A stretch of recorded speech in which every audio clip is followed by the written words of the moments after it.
Hello everyone, how are you? I'm Neeraj Tiwari. Welcome to listeners, viewers and subscribers. Guys, कैसे हैं आप सब?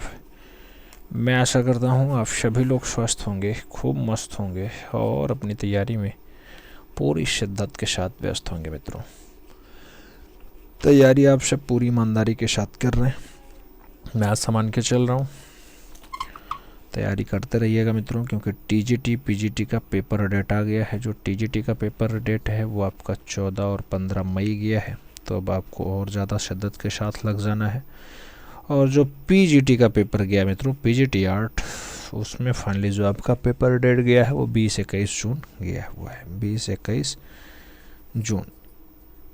तो इन डेट में आपको अच्छे से मेहनत करना है, खूब ईमानदारी से लगना है और इस बार फाइनली आपका एक सीट कंफर्म हो, हम यही चाहेंगे। ईमानदारी एक महंगा शौक़ है मित्रों, जो हर किसी के बस की बात नहीं होती है। तो ईमानदारी को कहना अलग बात है और निभाना बहुत अलग बात हो जाता है। याद रखिएगा, एक कोड वर्ड के साथ आज की क्लास शुरू करेंगे।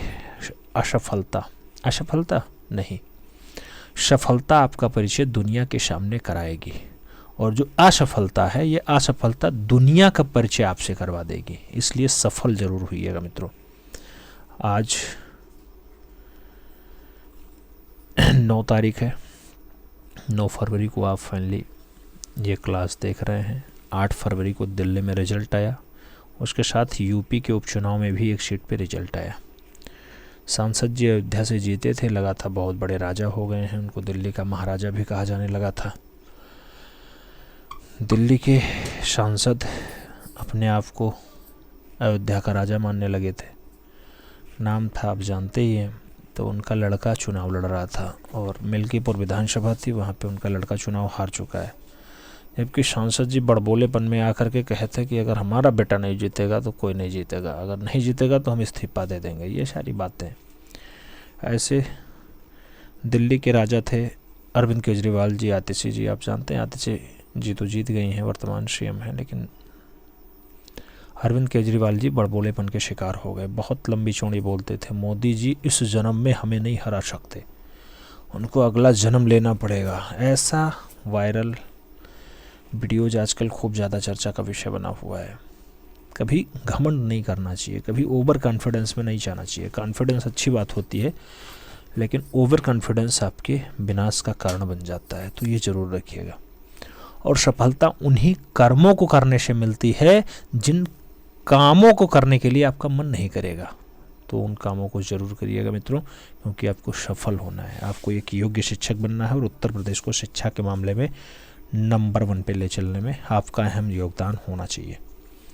तो आज की क्लास जो होगी, इसमें नए तौर तरीके से पढ़ेंगे सिंधु घाटी सभ्यता। और सिंधु घाटी सभ्यता की कला के साथ साथ पूरा पहले हम लोग इसको डिस्क्रिप्टिव पढ़ेंगे, और डिस्क्रिप्टिव के बाद इसको हम OMR वेस्ट भी देखेंगे, यानी इसका PYQ भी देखेंगे, प्रीवियस ईयर के क्वेश्चंस, या फिर जो आपका वस्तुनिष्ठ प्रश्न है इसको भी देखने का प्रयास करेंगे। तो नए तौर से प्रस्तुत किया जा रहा है, तो आप लोग भी नए तौर से जुड़िएगा, हमें उम्मीद है समझ में आएगा। तो आइए क्लास शुरू करते हैं। सिंधु नदी घाटी में कला का उद्भव ईसा पूर्व 3री शताब्दी के उत्तरार्ध में हुआ है। सिंधु नदी एवं उनकी सहायक नदियों के बीच जो पनपी सभ्यता को हम सिंधु सभ्यता या फिर हड़प्पा सभ्यता का नाम से पुकारते हैं, जानते हैं। सिंधु सभ्यता भारत के अतीत की सबसे पहली तस्वीर सिंधु घाटी सभ्यता में ही मिलती है। सिंधु सभ्यता का संबंध मुख्यतः भारत और पाकिस्तान से ही है। सिंधु सभ्यता भारत का प्रथम नगरीय सभ्यता बताई जाती है। यह सभ्यता मुख्यतः वास्तुकला यानी भवन निर्माण कला के लिए जानी जाती है। आगे बढ़ा जाए तो आगे कहा जाता है, सिंधु लोग को हम आद्य ऐतिहासिक काल के अंतर्गत रखते हैं। किस काल के अंतर्गत? आद्य ऐतिहासिक काल के अंतर्गत रखते हैं। सिंधु सभ्यता के 2 प्रमुख स्थल हैं, एक तो मोहनजोदाड़ो, दूसरा हड़प्पा। ये दोनों बहुत फेमस हैं। सिंधुवासी किस वृक्ष की पूजा करते हैं? तो मित्रों, वृक्ष में ये लोग पीपल का ज़्यादा महत्व देते हैं, पीपल का पूजा करते हैं। सिंधु सभ्यता की अगर खोज की बात करते हैं तो सर जनरल कर्निंघम महोदय ने सबसे पहले हड़प्पा टीले का पता 1878 में 1878 में लगाया था। 1921 में राय बहादुर दयाराम साहनी ने हड़प्पा टीले का पहला उत्खनन का कार्य करवाया, जिससे यह सभ्यता प्रकाश में आ गई। सिंधु सभ्यता को सर्वप्रथम हड़प्पा टीले की खोज के कारण ही इसे हड़प्पा सभ्यता भी कहा जाने लगा था। ये भी बात आप याद रखिएगा। उत्खनन का कार्य आप जानते हैं कि राय बहादुर दयाराम साहनी ने 1921 में किया है। खोज की बात आए तो 1878 का कर्निंघम सही जवाब बनता है। आगे बढ़े, मोहनजोदाड़ो सिंधु सभ्यता का दूसरा महत्वपूर्ण स्थल है, जिसकी खुदाई 1922 में रखालदास बनर्जी के द्वारा दी गई, यानी आर डी बनर्जी ने फाइनली 1922 में मोहनजोदाड़ो, जिसे मृतकों का टीला कहा जाता है, उसकी खुदाई करवाते हैं। और आगे बढ़े मित्रों, तो सिंधु सभ्यता का समय अगर पूछा जाए, सिंधु सभ्यता के समय को लेकर के विभिन्न विद्वानों ने अलग अलग अपने मत प्रस्तुत किए हैं, जिसमें माधव स्वरूप वत्स के अकॉर्डिंग इसकी जो सभ्यता है मित्रों वो कही जाती है 3500 ईसा पूर्व से 2500 ईसा पूर्व। मार्टिन वेलर के अकॉर्डिंग ये 2500 से 1500 ईसा पूर्व। जॉन मार्शल के अकॉर्डिंग 3250 से 2750 ईसा पूर्व। डीपी अग्रवाल के अकॉर्डिंग ये 2350 से 1750 ईसा पूर्व। रेडियो कार्बन यानी C14 से 2350 से 1750 ईसा पूर्व। और NCERT के अकॉर्डिंग अगर देखा जाए तो ये भी आपका 2550 से 1750 ईसा पूर्व माना जाता है। इसमें जो सबसे मान्य है मित्रों, जो सबसे ज़्यादा बार माना गया है वो कार्बन डेटिंग वाला है, तो 2350 से 1750 ज़्यादा माना जाता है, याद रखिएगा। ठीक है, इसका टाइम अवधि। और आगे बढ़ते हैं तो आगे कहा जाता है सिंधु सभ्यता की सर्वाधिक मान्य तिथि कार्बन 14 को ही माना गया है, यानी C14 को ही माना गया है। सिंधु सभ्यता मेसोपोटामिया तथा मिस्र की सभ्यताओं के समकालीन भी रही है। आपसे पूछा जाए इंडस वैली सिविलाइजेशन किसके समकालीन रही, तो मेसोपोटामिया की सभ्यता के भी समकालीन रही है, और फाइनली मिस्र की सभ्यता यानी इजिप्ट की सभ्यता के समकालीन भी रही है। सिंधु सभ्यता का आकार अगर पूछा जाता है तो आकार इसका त्रिभुजाकार रहा है, याद रखना, ट्रायंगल में रहा है। और क्षेत्रफल अगर पूछा जाए तो 12,99,600 वर्ग किलोमीटर, 12,99,600 वर्ग किलोमीटर। सिंधु एवं उनकी सहायक नदियों की अगर बात करते हैं तो सिंधु है, झेलम है, चिनाब है, रावी है, सतलज है, व्यास है। व्यास सतलज की सहायक नदी है। तो ये सब नदियाँ सिंधु की सहायक नदियाँ हैं मित्रों, और सिंधु घाटी सभ्यता में इनका उल्लेख भी मिल जाता है। सिंधु सभ्यता के अन्य नाम की अगर बात करते हैं तो कई नामों से ये पूछा जाता है, जैसे सिंधु घाटी सभ्यता हो गया, या हड़प्पा सभ्यता हो गया, या कांस्य युगीन सभ्यता हो गया, या फिर मिलुहा सभ्यता हो गया, या फिर पकाई गई ईंटों की सभ्यता भी इसे कई लोग कह देते हैं। तो ये सब अन्य नाम के रूप में जाने जाते हैं, जो इंडस वैली सिविलाइजेशन के अन्य नाम में शुमार है।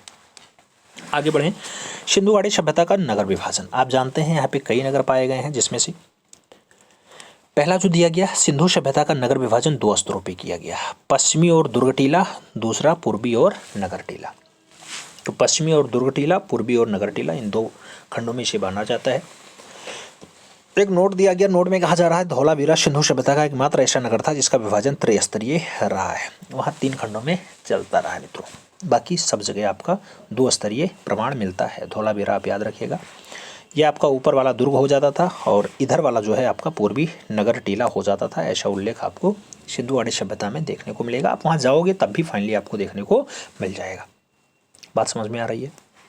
आगे बढ़ें तो थोड़ा सा प्रमुख स्थल, उसके उत्खननकर्ता, वर्ष, स्थिति और फाइनली नदी कहाँ कौन लोकेटेड है ये भी आपको दिखाते हैं।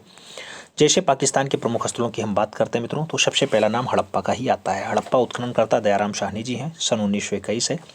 और मांटगोमरी जिला ये पंजाब पाकिस्तान वाले में पढ़ाया जाता है। फाइनली नदी कई बार पूछा गया है, तो रावी नदी के किनारे आपका स्थित है हड़प्पा, याद रखना। दूसरा मोहनजोदड़ो, मोहनजोदड़ो रखालदास बनर्जी 1922 में फाइनली इसका उत्खनन होता है। सिंध प्रांत लकराना जिला होता है, ये भी पाकिस्तान में है और सिंधु नदी के किनारे ये स्थित है। तीसरे की अगर बात करते हैं चनहुदड़ो, चनहुदड़ो NG मजूमदार के द्वारा खोजा जाता है। 1931 में इसकी खोज होती है और सिंध प्रांत पाकिस्तान में ही पाया जाता है। सिंधु नदी के किनारे आपका चनहुदड़ो भी लोकेटेड है, स्थित। कोटदीजी की अगर हम बात करते हैं तो ये फजल अहमद के द्वारा खोजा गया और फाइनली 1955 से 1957 ईस्वी के मध्य जो है इसकी खोज की तिथि बताई जाती है। सिंध प्रांत पाकिस्तान में ये भी पाया जाता है और सिंधु नदी के किनारे फाइनली ये लोकेटेड है, सिंधु नदी के किनारे स्थित है। आगे सोतका गेंडोर की बात करते हैं। सोतका गेंडोर आयरल स्टाइन के द्वारा खोजा जाता है मित्रों, ये 1927 में फाइनली खोज होती है। बलूचिस्तान पाकिस्तान वाले हिस्से में है और दशक नदी के किनारे ये स्थित है। तो ये भी बात आप याद रखिएगा। हालांकि आपके सिलेबस में तो हड़प्पा मोहनजोदाड़ो लिखा है, लेकिन क्वेश्चन चनहुदड़ो से भी पूछ लिया जाता है, कोटदीजी से भी पूछ लिया जाता है, रंगपुर से भी आ जाता है, लोथल से भी आ जाता है, दामाबाद से भी आ जाता है। तो कहीं से भी बन जाए, आपको हर पॉइंट्स आना चाहिए, बस कहने का तात्पर्य ये है। भारत के प्रमुख स्थलों की हम बात करते हैं तो इसमें रंगपुर जैसे माधव स्वरूप वस्त्र ने इसका खोज किया। 1953 में इसकी खुदाई होती है मित्रों। और अहमदाबाद काठियावाड़ कुला गुजरात में फाइनली पाया जाता है। भादर नदी के किनारे ये लोकेटेड है। ऐसे लोथल की बात कर लेते हैं। रंगनाथ राव जी हैं, 1955 के आसपास इसकी खुदाई होती है और अहमदाबाद गुजरात में फाइनली ये पाया जाता है। और इसका उत्खनन का कार्य भोगवा नदी के किनारे हुआ है, ये बात भी याद रखिएगा। आगे सोतका गेंडोर सुरकोटदा की बात करते हैं मित्रों। जेपी जोशी के द्वारा फाइनली इसका उत्खनन कराया गया। 1964 में फाइनली इसका उत्खनन होता है। कच्छ गुजरात में स्थित है और सरस्वती नदी के किनारे ये लोकेटेड है। धौलावीरा की बात करते हैं मित्रों, तो इसके उत्खननकर्ता में रविंद्र सिंह बिष्ट का नाम आता है। उत्खनन का टाइम जो है 1990 से 1991 का है। क्षेत्र जो है कच्छ गुजरात में पाया जाता है और फाइनली जो नदी है वो मनसर मनहर नदी के किनारे धौलावीरा आपका लोकेटेड है, यानी स्थित है। अगला पॉइंट देशलपुर का बात कर रहा है। KV सौदराराजन, ये फाइनली 1963-64 में इसका जो है उत्खनन करते हैं देशलपुर का। कच्छ गुजरात वाले बेल्ट में पाया जाता है और बामूचेला नदी के किनारे फाइनली ये आपका देशलपुर लोकेटेड है। रोपड़ की बात करते हैं मित्रों, यज्ञदत्त शर्मा के द्वारा इसका उत्खनन कराया गया। 1953 से 55 के बीच जो है रोपड़ का उत्खनन होता है और फाइनली पंजाब प्रांत में पाया जाता है। पंजाब भारत वाला हिस्सा है और सतलज नदी के किनारे ये लोकेटेड है, ये भी बात याद रखिएगा। आगे बात करते हैं बनवाली या बनावली की बात करें तो बनवाली आपका फाइनली रविंद्र सिंह बिष्ट के द्वारा उत्खनन कराया गया। 1973-74 में इसका उत्खनन होता है। हिसार हरियाणा में पाया जाता है और जो है रंगोई नदी के किनारे ये आपका लोकेटेड है। ऐसे राखीगढ़ी की बात करते हैं तो सूरजभान फाइनली इसके उत्खनन करता है। 1969 में फाइनली इसका उत्खनन हुआ है और हिसार हरियाणा में पाया जाता है, जबकि ये सरस्वती नदी के किनारे लोकेटेड है। और आगे बढ़े मित्रों तो आलमगीरपुर आता है। यज्ञदत्त शर्मा इसका उत्खनन करता है। 1958 में इसका उत्खनन हुआ। मेरठ उत्तर प्रदेश में स्थित है और हिंडन नदी के किनारे ये लोकेटेड है। और आगे बढ़ा जाए मित्रों तो दायमाबाद आता है। दायमाबाद MN देश पांडे फाइनली 1958-59 में इसका जो है उत्खनन करवाते हैं दायमाबाद का।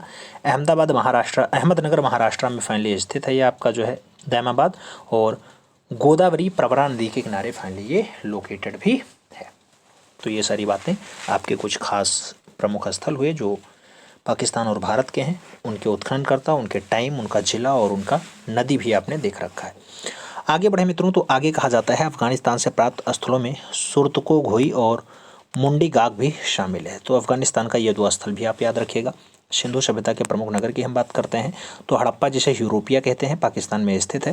हड़प्पा की वर्तमान स्थिति माउंट गुमरू पाकिस्तान में है फाइनली, और इसे सिंधु सभ्यता की उत्तरी राजधानी भी कहा जाता है। किसे हम सिंधु सभ्यता की उत्तरी राजधानी कहते हैं? हड़प्पा को कहते हैं, बात याद रखिएगा। आगे बात करें तो हड़प्पा का प्राचीन नाम यूरोपिया, यानी ऋग्वेद में इसका नाम यूरोपिया ही मिलता है। ऋग्वेद संस्कृत में लिखा हुआ है, सबसे पुराना वेद होता है। बात समझ में आई। हड़प्पा सभ्यता का सर्वप्रथम जो उल्लेख है 1826 ईस्वी में चार्ल्स मेसन ने किया था और इस स्थल की खोज जो है 1878 में कर्निंघम महोदय के द्वारा किया गया है। इस टीले का उत्खनन का कार्य 1921 में राय बहादुर दयाराम साहनी के द्वारा करवाया जाता है और हड़प्पा का विभाजन दो स्तरीय होता है, एक तो पूर्वी नगर टीला, दूसरा पश्चिमी दुर्ग टीला। तो ये आपका पश्चिमी दुर्ग टीला हो गया, ये आपका पूर्वी नगर टीला हो गया। बात समझ में आई। आगे बात करें, हड़प्पा से कुछ खास अवशेष पाए जाते हैं, ये बार बार आपकी परीक्षाओं में पूछे जाते हैं। जैसे तांबा गलाने का कारखाना हड़प्पा से मिला, बर्तन पर मछुआरों का चित्र हड़प्पा से मिला, 33 फुट चौड़ा मुख्य राजमार्ग हड़प्पा से मिला, तांबे का इक्का हड़प्पा से प्राप्त हुआ, सूती कपड़े का टुकड़ा हड़प्पा से प्राप्त हुआ, पक्षी का पिंजरा हड़प्पा से प्राप्त हुआ, 6 यानी 12 कमरों की पंक्ति में बना अन्नागार जो हड़प्पा की सबसे बड़ी इमारत होती है वो भी आपके हड़प्पा से ही प्राप्त हुआ है। शंख पर बना बैल भी आपके हड़प्पा से मिला है। इसके आगे बात करते हैं तो उर्वरता की देवी जो गर्भ से पौधे को निकलता दर्शाया गया है वो भी आपके हड़प्पा से ही प्राप्त हुआ है। हड़प्पा से प्राप्त 2 धड़ हैं, जैसे पुरुष धड़ और नर्तक धड़। तो ये दोनों धड़ भी आपके हड़प्पा से ही मिले हैं। जैसे लाल पत्थर से बना पुरुष धड़ आपके हड़प्पा से प्राप्त हुआ है, ये आपका दृश्य है लाल पत्थर से बना हुआ पुरुष धड़ का। आगे बात करें, पुरुष धड़ और नर्तक धड़ दोनों में डिफरेंसेस बताते हैं। जैसे इसमें आदिनाथ ऋषभदेव है, इसमें नटराज शिव है नर्तक धड़ में। इसका जो माध्यम है ये लाल पत्थर है आपका पुरुष धड़ वाला, इसमें आपका जो है काला स्लेटा पत्थर का उपयोग किया गया नटराज वाले में। माप की अगर बात करते हैं 3.3 से 3.4 है, इसमें 3.7 से 3.8 है। बात करते हैं समय पीरियड की तो ये 2500 ईसा पूर्व है, ये भी आपके 2500 ईसा पूर्व का बताया जा रहा है। इसका संग्रह राष्ट्रीय संग्रहालय नई दिल्ली में है, ये भी आपके राष्ट्रीय संग्रहालय नई दिल्ली में ही संग्रहित है। तो नृत्य धड़ और पुरुष धड़ दोनों में डिफरेंसेज आपने समझ लिया। आगे बात करते हैं हड़प्पा से और क्या पाया गया मित्रों। तो हड़प्पा में आपका R37 कब्रिस्तान का भी उल्लेख मिलता है। R37 कब्रिस्तान हड़प्पा से प्राप्त अधिकांश बर्तनों पर लाल धरातल पर, किस पे, लाल धरातल पर काले रंग से चित्रकारी भी मिल जाती है। किस पे, बर्तनों पे। सिंधु सभ्यता का प्रमुख नगर जो बनता है मित्रों वो हड़प्पा और मोहनजोदाड़ो ही है। जबकि सिंधु सभ्यता में प्रमुख पूर्ण परिपक्व स्थल जो अगर से पूछा जाए तो पूर्ण रूप से जो परिपक्व स्थल हैं वो 6 होते हैं। एक तो मोहनजोदाड़ो, दूसरा हड़प्पा, तीसरा लोथल, चौथा चिन्होदड़ो और 5वां पालीबंगा, आपका 6वां बनवाली भी है। तो ये पूर्ण परिपक्व जो हैं ये 6 होते हैं। आपसे पूछा जाए प्रमुख नगर तो 2 ही आंसर्स आपको लगाना है, हड़प्पा और मोहनजोदाड़ो, बात याद रखिएगा। आगे बात करते हैं मोहनजोदाड़ो की। मोहनजोदड़ो या मोहनजोदाड़ो पाकिस्तान में पाया जाता है। मोहनजोदाड़ो पाकिस्तान के सिंध प्रांत के लखराना जिले में सिंधु नदी के दाहिने तट पर लोकेटेड है, यानी स्थित है। इसका उत्खनन कार्य 1922 में यानी 1922 में रखाल दास बनर्जी, R.D. बनर्जी के नेतृत्व में हुआ था। मोहनजोदाड़ो से हड़प्पा की जो दूरी है 483 किलोमीटर है मित्रों, 483 किलोमीटर, काफ़ी दूर है। और मोहनजोदड़ो का शाब्दिक अर्थ होता है मृतकों का टीला। मृतकों का टीला या लाशों का ढेर, ये सब नाम खूब मोहनजोदाड़ो से मिलते हैं मित्रों, ऐसा नाम खूब आता है। अब बार बार आपकी परीक्षाओं में प्राप्त अवशेष ही पूछा जाएगा। तो मोहनजोदाड़ो से जो प्राप्त अवशेष है इसमें अन्नागार सबसे बड़ी इमारत है, शवाधान का अवशेष है, बृहद स्नानागार है, नर्तकी की कांस्य प्रतिमा, ये बहुत बार पूछा गया है परीक्षाओं में मित्रों। अगली बार 2021 वाले पेपर में सीधा पूछा गया था। यही नर्तकी प्रतिमा जो है, नर्तकी की रचना के लिए बहुत सारे लोग बाहर हो गए थे क्योंकि इसका एग्जैक्ट डाटा आपसे 10.5 सेंटीमीटर पूछा गया और 10.5 सेंटीमीटर ना लगा करके बहुत सारे लोग 9.2, कई बार 9.4 आ जाता है, कई बार 9.6 आ जाता है, ये सब लोग आंसर्स लगा जाते हैं। जबकि 10.5 सेंटीमीटर में ये एग्जैक्ट आंसर्स आपका आता है, जबकि इंचेज में 4.10 इंचेज फाइनली इसका राइट आंसर्स होता है NCERT के अकॉर्डिंग, और यही सही जवाब भी है। यह आपकी नर्तकी है, इसकी जो हाइट है आपकी 10.5 सेंटीमीटर है, इसकी जो चौड़ाई है ये आपकी 5 है, इसकी जो मोटाई है मित्रों ये तो ये सब कितनी है 2.5 सेंटीमीटर, बात याद रखिएगा ये, ठीक है। तो बात समझ में आ गई। आगे बढ़ते हैं मित्रों। इसका माध्यम अगर पूछा जाए तो नर्तकी का जो माध्यम है कांस्य माध्यम यानी ब्रॉन्ज माध्यम में है। ढलाई विधि की अगर बात करते हैं मधुचेष्ट विधि में फाइनली ये ढाला गया है। संग्रह की बात करते हैं राष्ट्रीय संग्रहालय नई दिल्ली में रखा हुआ है। लंबाई की बात करें 10.5 सेंटीमीटर, चौड़ाई की बात करें 5 सेंटीमीटर, मोटाई की बात करें 2.5 सेंटीमीटर। मित्रों इसका मुद्रा किसमें है तो त्रिभंग मुद्रा में फाइनली आपकी नर्तकी पाई जाती है, त्रिभंग मुद्रा। और आगे बढ़ेंगे, एक अन्य दृश्य हम देखेंगे, दाढ़ी वाले सुंदर योगी की मूर्ति। दाढ़ी वाले सुंदर योगी की मूर्ति, आपको दाढ़ी वाला ये योगी दिखाई दे रहा है, फाइनली दिखाई दे रहा है ना, ये भी आपके मोहनजोदाड़ो से ही प्राप्त हुआ है। मोहनजोदाड़ो दाढ़ी वाले सुंदर योगी की मूर्ति भी प्राप्त हुई है। मातृ देवी की प्रतिमा भी मिली है, जेड टाइप का हार भी मिला है, हाथी के कपाल भी मिले हैं, घोड़े के दांत व हाथी के कपाल भी प्राप्त हुए हैं, उसके साथ बंदर की मूर्ति भी मिली है, पशुपति मोहर प्राप्त हुई है, सभा भवन प्राप्त हुआ है, दाढ़ी वाले पुजारी की प्रतिमा भी मिली है, स्वास्तिक चिन्ह युक्त मूर्ति भी प्राप्त हुई है और महाविद्यालय का साक्ष्य भी आपके मोहनजोदड़ो या मोहनजोदाड़ो से ही प्राप्त हुआ है, बात याद रखिएगा। आगे बढ़ते हैं, बृहद स्नानागार की बात करते हैं। मोहनजोदाड़ो से बड़ा वाला स्नानागार मिला है, उसकी माप 39 × 23 × 8 फीट है मित्रों। अगर मीटर में बात करते हैं तो 11.88 मीटर लंबा, 7.01 मीटर चौड़ा और फाइनली गहरा जो है वो 2.43 मीटर गहरा भी है। बृहद स्नानागार, यह स्नानागार सिंधु सभ्यता की सबसे महत्वपूर्ण इमारत माना गया है। मार्शल महोदय ने इस स्नानागार को तत्कालीन विश्व का आश्चर्यजनक निर्माण माना है। इस स्नानागार के पूर्वी दिशा में कुषाणकालीन स्तूप मिला है मित्रों। नर्तकी की प्रतिमा की हम बात करते हैं तो यह विश्व की सबसे प्राचीन कांस्य प्रतिमा हो जाती है, विश्व की सबसे प्राचीन कांस्य प्रतिमा होती है। इस मूर्ति में एक नग्न महिला को दर्शाया गया है। इसका बायां हाथ नीचे की तरफ सीधा है, वह चूड़ियों से भरा हुआ है, दाहिने हाथ कमर पर हैं और इसके गाल में एक त्रिफोलिया हार भी दर्शाया गया है, 3 फूलों वाला हार भी दर्शाया गया है। इस मूर्ति की जो लंबाई है 10.5 सेंटीमीटर है, अगर इंची में बात करते हैं 4.10 इंचेज में है। यह मूर्ति कांस्य माध्यम में मधुचिष्ट विधि से बनाई गई है। तो ये बात आपके मोहनजोदाड़ो से है और नर्तकी की बात हो रही है। पुजारी की प्रतिमा की हम बात करते हैं, दाढ़ी वाले सुंदर योगी की मूर्ति। अगर हम पुजारी की बात करें मित्रों तो पुजारी वाली प्रतिमा, इस प्रतिमा को पुजारी की प्रतिमा, त्रिफोलिया शाल वाले योगी की प्रतिमा या दाढ़ी वाले योगी की प्रतिमा के नाम से भी जाना जाता है। इसका माध्यम सफ़ेद बलुआ पत्थर होता है। माप 17.5 सेंटीमीटर है या फिर आप 7 इंच में इसे ले सकते हैं। इसका संग्रह कहाँ पे है? तो राष्ट्रीय संग्रहालय कराची पाकिस्तान में फाइनली आपका रखा हुआ है। ये आपका दाढ़ी वाला सुंदर योगी की मूर्ति। और आगे बढ़ते हैं, मातृ देवी की प्रतिमा, मदर गार्डेज की बात करते हैं। मदर गार्डेज आपकी रचना आपके सामने है, मण मूर्तियों में है, फाइनली मोहनजोदाड़ो से प्राप्त हुआ है। देख रहे हैं ना आप। इसका माध्यम अगर बात कर लेते हैं मित्रों, टेराकोटा माध्यम में है ये। फाइनली आपके माप की बात करते हैं तो ये 22 सेंटीमीटर यानी 8.8 इंची में है मण मूर्ति मदर गार्डेज। ठीक है। इसका संग्रहालय राष्ट्रीय संग्रहालय नई दिल्ली में रखा हुआ है, बात याद रखिएगा। टेराकोटा माध्यम से बनाई गई यह मूर्ति चिकोटी विधि से बनाई गई है और इस मूर्ति के सिर पर पंखेनुमा व कपाटनुमा आकार की टोपी यानी मुकुट भी है। ये बात भी हो रही है। पशुपति मोहर की बात करते हैं, माध्यम स्टेटाइड या सिलखड़ी पत्थर होता है। पलथी मारकर बैठे मनुष्य आकृति में 3 मुख वाले देवता को दर्शाया गया है पलथी मारकर के बैठे में पशुपति मोहर की। ठीक है। आगे बात करते हैं, पशुपति की इस आकृति में 3 सिंहों वाला मुकुट को दर्शाया गया है। आकृति के दाएं तरफ हाथी व बाघ हैं और बाएं तरफ गैंडा और भैंसा है। नीचे हिरण को भी अंकित किया गया है। मोहनजोदाड़ो से टिकरे पर नाव को रेखांकन और टेराकोटा बैल की प्रतिमा भी प्राप्त हुई है।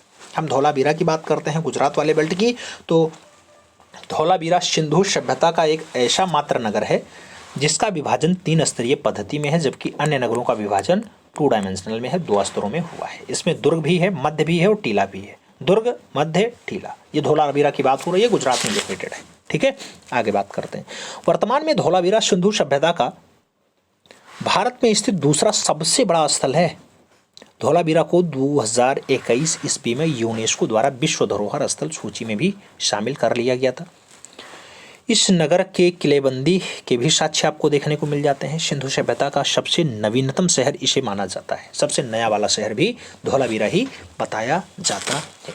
धौलावीरा से जो प्राप्त अवशेष है मित्रों, उसमें बांध मिला है, पालिशदार श्वेत पत्थर मिले हैं, स्टेडियम मिल गया है, तटबंध मिल गया है और 10 बड़े आकार के संकेताक्षर वाले अभिलेख भी आपके प्राप्त हो जाते हैं। और बात करें तांबे की बटन कहाँ से मिला मित्रों, तो तांबे की बटन कालीबंगा से मिला है। तांबे का बतख कहाँ से मिला, चन्होदरो से मिला। तांबे का हंस कहाँ से मिला, लोथल से मिला। तांबे का बाणाग्र कहाँ से मिला, तो बनावली या फिर बनवाली से मिला है। और तांबे के रथ की बात करते हैं तो दायमाबाद से आपका प्राप्त हुआ है। ये बात भी आप याद रखिएगा, ऐसे साक्ष्य आपके परीक्षा में मिलते हैं। और बात करते हैं चन्होदरो पाकिस्तान वाले की, तो यहाँ से प्राप्त अवशेष हैं, कुत्ते को बिल्ली का पीछा करते हुए चित्र मिल जाता है चन्होदरो से, सौंदर्य प्रसाधन मिल जाता है, अलंकृत हाथी मिल जाता है, लिपस्टिक का साक्ष्य मिल जाता है, वक्राकार ईंटें मिल जाती हैं, तांबे का बतख मिल जाता है। मनके बनाने का कारखाना भी आपके चन्होदरो से ही प्राप्त हो जाता है, ऐसा भी आप याद रखिएगा। और बिना गढ़ वाला अकेला सिंधु नगर कौन सा है मित्रों, तो वो भी आपका चन्होदरो है। ऐसा दृश्य भी यहाँ से प्राप्त हुआ है, बात याद रखिएगा, चन्होदरो पाकिस्तान वाला। आगे बढ़ते हैं, कालीबंगा राजस्थान में है मित्रों। प्राप्त अवशेष क्या क्या है, काले रंग की चूड़ियां प्राप्त हुई हैं, जुते हुए खेत का साक्ष्य प्राप्त हुआ है, घरों में कुएं का साक्ष्य मिल गया है, तांबे की बटन का साक्ष्य मिल गया है, बेलनाकार मोहरें जिसे हम सिलेंडर सील कहते हैं वो भी मिल गया है, लकड़ी की नालियों के साक्ष्य भी आपको देखने को मिल जाते हैं, हवन कुंड का साक्ष्य मिल जाता है, कांसे की सुई मिल गई है, ऊंट की हड्डी मिल गई है। कालीबंगा का शाब्दिक अर्थ होता है काले रंग की चूड़ी। तो ये भी आपके राजस्थान कालीबंगा से फाइनली प्राप्त हुए हैं, बात याद रखिएगा, तथ्य ही पूछा जाता है फाइनली। अब लोथल की बात कर लेते हैं। लोथल गुजरात में है मित्रों। लोथल सिंधु सभ्यता का बंदरगाह नगर यानी डॉकयार्ड था। लोथल को सिंधु सभ्यता का मैनचेस्टर भी कहा जाता है। लोथल मोहनजोदाड़ो से लगभग 600 मील यानी 960 किलोमीटर दक्षिण पूर्व में स्थित है। प्राप्त अवशेष की बात करते हैं, गोदीवाड़ा के साक्ष्य जहाज बनाने के कारखाने आपके लोथल से मिले हैं, तांबे का हंस लोथल से मिला है, तराजू के साक्ष्य और पत्थर के बांट की अगर बात करते हैं लोथल से प्राप्त हुआ है, शतरंज के नमूने की हम बात करते हैं ये भी आपके लोथल से प्राप्त हुआ है, जहाजों की पेंदी की बात करते हैं लोथल से मिला है, हाथी दांत का पैमाना लोथल से मिला है, अनाज पीसने की चक्की लोथल से मिला है, धान की भूसी लोथल से मिला है, मोती बनाने की भट्टी लोथल से मिला है, 16 के अनुपात में फारस की मोहरें ये भी आपके लोथल से मिली हैं। और युग्म समाधियों की बात होती है तो 2 लोगों को एक साथ दफनाया गया है, ये भी आपके लोथल में हुआ है। 17 कब्रें जो है आपके लोथल से ही प्राप्त हुई हैं। मृदभांड पर चित्रित पंचतंत्र की कहानी धूर्त लोमड़ी की कथा आपके लोथल से ही मिली है। और नाव व दिशा मापक यंत्र भी आपके लोथल से ही प्राप्त हुआ है, बात याद रखिएगा। बनवाली की बात करते हैं, हरियाणा से क्या मिला, हिसार जिले में प्राचीन सरस्वती नदी के किनारे अवस्थित है बनवाली। प्राप्त अवशेष की बात करते हैं, मिट्टी के बर्तन मिले हैं, सलखड़ी की मोहरें मिली हैं, हल की आकृति जिसे खिलौना हल कहा जाता है वो मिला है, तांबे का वाणाग्र भी मिल गया है। यहाँ से आपके तांबे का वाणाग्र भी आपके बनवाली से प्राप्त हो गया है। और आगे बढ़ते हैं, राखी गढ़ी की बात करते हैं, हरियाणा वाला बेल्ट है मित्रों। इसे हड़प्पा सभ्यता की प्रांतीय राजधानी भी कहा जाता है। राखी गढ़ी याद रखना, हड़प्पा सभ्यता की प्रांतीय राजधानी। वर्तमान में ज्ञात सिंधु सभ्यता का भारत में स्थित सबसे बड़ा स्थल आपका राखी गढ़ी ही हो जाता है। दायमाबाद की बात करते हैं, महाराष्ट्र में है। प्राप्त अवशेष क्या है, तांबे का रथ मिलता है, तांबे की हाथी की मूर्ति मिल जाती है, तांबे के गौणी की मूर्ति भी आपको यहाँ से दायमाबाद से प्राप्त हो जाती है। तो ये बात भी याद रखिएगा। आपके माटाथल की बात करते हैं हरियाणा में, या मीताथल की बात करते हैं हरियाणा में। प्राप्त अवशेष क्या है, शंख की चूड़ियां हैं। आलमगीरपुर उत्तर प्रदेश वाला है। प्राप्त स्थल क्या है, रोटी बेलने की चौकी यहाँ से प्राप्त हुई है। सिंधु सभ्यता के प्रतीक चिन्ह और उसके महत्व की हम बात करते हैं तो मातृ देवी मुख्य इष्ट देवी होती है। पशुपति शिव की बात करें, योगीश्वर हैं। कुबड़ वाला बैल की बात करते हैं, पवित्र पशु है। कबूतर की बात करते हैं, पवित्र पक्षी है। पीपल की बात करते हैं, पवित्र वृक्ष है। स्वास्तिक की बात करते हैं, आपका सूर्य उपासना का प्रतीक हो जाता है। ताबीज की बात करते हैं, प्रजनन शक्ति का प्रतीक हो जाता है। जबकि बकरा की हम बात करते हैं तो बलि का प्रतीक भी बकरा बताया गया है। सिंधुगाड़ी सभ्यता की कुछ खास विशेषताओं की बात करते हैं। सिंधुवासी जौ, गेहूं मुख्य फसल, तिल, मटर, चावल, कपास व्यावसायिक खेतियों के लिए खेती कर लेते थे। सिंधुवासी नारियल, खरबूज, आम, तरबूज आदि फलों का सेवन करते थे, जिसकी जानकारी हमें मृदभांड पर अंकित चित्रों को देख करके हो जाती है, यानी चित्रों से ज्ञात हो जाता है। सिंधु सभ्यता में सर्वप्रथम कपास की खेती की गई थी, ये भी बात याद रखिएगा। कृषि के प्राचीनतम साक्ष्य मेहरगढ़ पाकिस्तान से आपके प्राप्त हुए हैं। कपास सिंधुवासी की मुख्य व्यावसायिक फसल भी होती थी और सिंधु कालीन लोग गाय, भैंस, ऊंट, भेड़ आदि पशुओं का पालन करते हैं। गाय, भैंस, ऊंट, भेड़ आदि पशुओं का पालन करते थे। बाघ, हिरन, खरगोश आदि पशुओं से परिचित थे। सिंधु सभ्यता के लोग घोड़े का ज्ञान नहीं रखते थे तो घोड़ा से परिचित नहीं थे, ये भी बात याद रखिएगा। सिंधुवासी के लोग सूती, ऊनी, रेशमी आदि वस्त्रों का प्रयोग करते थे। सिंधु सभ्यता के लोगों को कताई, बुनाई व रंगाई का भी ज्ञान था। सिंधु सभ्यता के लोगों ने तांबा, चांदी, सोना, टिन, कांसा, पीतल, सीसा आदि धातुओं का भी ज्ञान रखा है, ऐसा भी बात आता है। कांसा की अगर बात करते हैं तो 90% इसमें तांबा होता है, 7% टिन होता है, 3% जस्ता मिलकर के आपका कांसा बन जाता है। तो तांबा प्लस टिन प्लस जस्ता इक्वल टू कांसा। सिंधु सभ्यता के लोग प्रमुख रूप से कांस्य धातु को अपनाया करते थे, थोड़ा मजबूत होता था। सिंधु सभ्यता के लोग जो है सर्वाधिक ताम्र युग का प्रयोग किए हैं, तांबे का उपयोग ज्यादा मात्रा में किया है। सिंधु सभ्यता के लोगों ने लौह धातु की जानकारी भी नहीं रखते थे। सिंधु सभ्यता ने मिट्टी के बर्तनों के साक्ष्य का भी अधिक मात्रा में प्राप्त हो जाता है, तो मिट्टी के बर्तनों का साक्ष्य भी अधिक मात्रा में मिल जाता है इंडस वैली सिविलाइजेशन में। बर्तनों में धरातल को लाल रंग का लेप लगा करके उसके ऊपर काले रंग की चित्रकारी कर दी जाती है। सिंधु सभ्यता के बर्तन चाक से बनाए गए हैं। सिंधु सभ्यता के बर्तन चाक से बनाए गए हैं। सिंधु सभ्यता के लोगों ने 100 पात्रों पे सर्वाधिक मयूर पक्षी का चित्रण मिल जाता है। 100 का जो पात्र होता है वहां पे मयूर पक्षी ज्यादा अंकित बताई जाती है। और आगे बढ़े मित्रों तो आगे कहा जाता है सिंधुवासी सलखड़ी, तांबा, हाथी दांत, मिट्टी की मोहरों का प्रयोग करते थे। सिंधु सभ्यता में लगभग 1200 से 2000 मोहरें प्राप्त हुई हैं। सर्वाधिक मोहरें सलखड़ी की तथा वर्गाकार हैं। इन मोहरों की अधिकांश मोटाई जो है वो 1.5 इंची बताई जाती है। कितनी? 1.5 इंची है। इस सभ्यता की सर्वाधिक जानकारी हमें मोहरों से ही प्राप्त होती है। मोहरों पे सर्वाधिक पीपल वृक्ष का अंकन मिलता है। मोहरों में सर्वाधिक संख्या एक सींग वाले बैल यानी यूनिकॉर्न बैल का है। मोहरों पर सर्वश्रेष्ठ कलाकृति जो है वो कुकुद वाले वृषभ यानी कुबड़ दाल वाले बैल की बारी आती है। मोहरों की माप की अगर हम बात करते हैं मित्रों तो 3 माप में मोहरें मिल जाती हैं। 2.8 × 2.8 × 1.5 इंचेज, 2.5 × 2.5 × 1.5 इंची और 2.4 × 2.4 × 1.5 इंची फाइनली इनकी माप होते हैं। और हम अगर बात करें तो सिंधु सभ्यता के महत्वपूर्ण तथ्यों में सिंधु सभ्यता से कुल 18 प्रतिमाएं प्राप्त हुई हैं। टी.एच. गार्डन ने इस सभ्यता में सुमेरियन प्रभाव से युक्त मान लिया है कि ये सुमेरियन प्रभाव से ज़्यादा घुली मिली है। घरों में मिले स्नानागार अर्धवृत्ताकार योजना पर बनाए गए हैं। हड़प्पा से प्राप्त ईंटों का अनुपात 4:2:1 का रहा है मित्रों, 4:2:1 रहा है। सिंधु सभ्यता के मकान ग्रिड पद्धति से बनाए गए हैं। कांच की ओप यानी पालिश चढ़ाने की शुरुआत सिंधु सभ्यता से ही मानी जाती है। तांबे की कुल्हाड़ी रोपड़ पंजाब से प्राप्त हुआ है।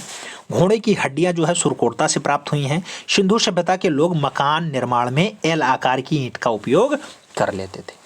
भीषण अग्निकांड के साक्ष्य जो है रोजती से प्राप्त होते हैं मित्रों। सिंचाई के लिए नहर का प्रयोग मालवाड़ राजस्थान से प्राप्त हुआ है।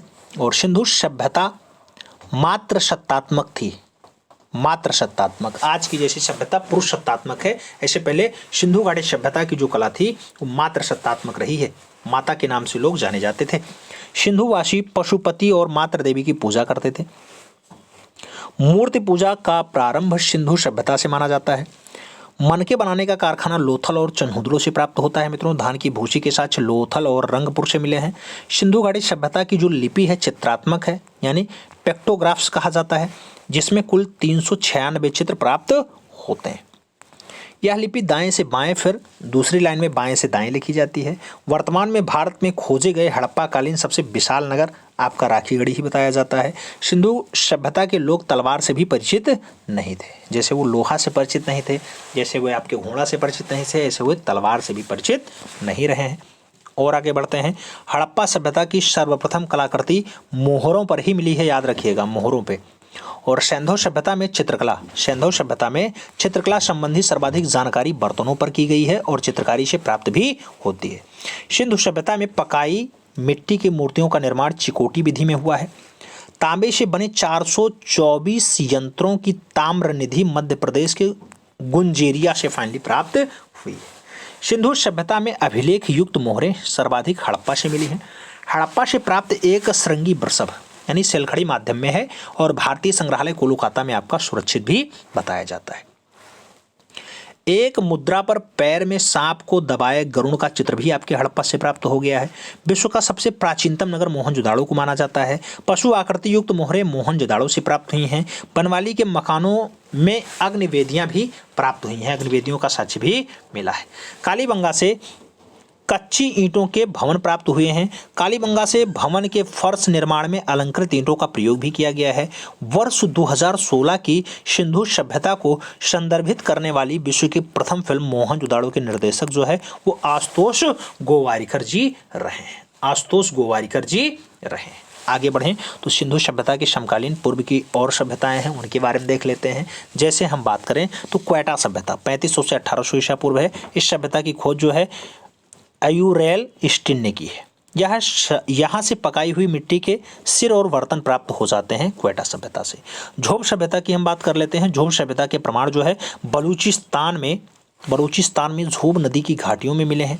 यहाँ से प्राप्त कुबड़दाड़ सांडों की मूर्तियाँ प्रमुख रूप से बताई जाती हैं। झोब की कुबड़दाड़ मूर्तियाँ ज़्यादा फेमस हैं। कुल्ही में ही सभ्यता की बात करते हैं। समय इसका 2800 से 2000 ईसा पूर्व है। और झोकर झाकर सभ्यता की बात करते हैं। 1500 ईसा पूर्व का समय बताया जाता है। झोकर झाकर सभ्यता की खोज 1932 ईस्वी में NG मजुमदार ने किया था। यहाँ से भूरे रंग के मिट्टी के बर्तन तथा मिट्टी की पकाई अनेक मूर्तियां भी प्राप्त हुई हैं। क्वेटा, झोब, कुल्ही में ही तथा झोकर झाकर सभ्यता के जो स्थल हैं वर्तमान में पाकिस्तान में आपको देखने को मिल जाते हैं। तो ये बात भी आप याद रखिएगा। सिंधु घाटी सभ्यता से इतना दृश्य आपके लिए पर्याप्त है, जिसमें आपकी मोहरें घूम घुमा के पूछ ली जाती हैं, या कभी कभी जड़हार पूछ लिया जाता है, कभी कोई अवशेष पूछ लिया जाता है, या कभी कोई नदी के बारे में पूछ लिया जाता है। तो उम्मीद है आप कोई भी पॉइंट लगभग नहीं बचा सिंधु घाटी सभ्यता की कला से। Hello everyone, how are you? I am Neeraj Tiwari. Welcomes to listeners, viewers and subscribers. Guys, कैसे हैं आप सब? मैं आशा करता हूँ आप सभी लोग स्वस्थ होंगे, मस्त होंगे और अपनी तैयारी में व्यस्त होंगे। तैयारी आप सब TGT आर्ट की कर रहे हैं, तो आप ट्रेंड ग्रेजुएट टीचर आर्ट की तैयारी में व्यस्त रहिएगा मित्रों। आज जो क्लास है ये क्लास नंबर 06 है। इससे पहले 5 तक हो चुकी है। कल हमने सिंधु घाटी सभ्यता की चित्रकला का सुपर फास्ट रिवीजन करवाया था। हमें उम्मीद है क्लास समझ में आई होगी। तो अगर क्लास समझ में आई है तो ये क्लास नंबर 6 का थोड़ा कुछ खास क्वेश्चंस हैं, 60-70 क्वेश्चंस होंगे, उनको पढ़ने का प्रयास कर रहे हैं। जैसे पहला क्वेश्चंस दिया गया, हड़प्पा सभ्यता के लोग निम्नलिखित में से किसकी पूजा करते थे? नाम विष्णु का दिया गया, गणेश का दिया गया, पशुपति का दिया गया और ब्रह्मा जी का नाम भी दे दिया गया। आपको बताना है हड़प्पा सभ्यता को लोग किसकी पूजा करते थे। हड़प्पा सभ्यता की अगर बात करते हैं मित्रों, तो जो पूजा करते थे वो पूजा भगवान पशुपति की करते थे। याद रखना, पशुपति की पूजा सदैव करते रहे। वृक्ष कौन सा पूजते थे? पीपल का वृक्ष पूजते थे मित्रों। आपसे पूछा जाए किससे परिचित नहीं थे, तो लोहा से परिचित नहीं थे, घोड़ा से परिचित नहीं थे। ये सब बात याद है ना अभी?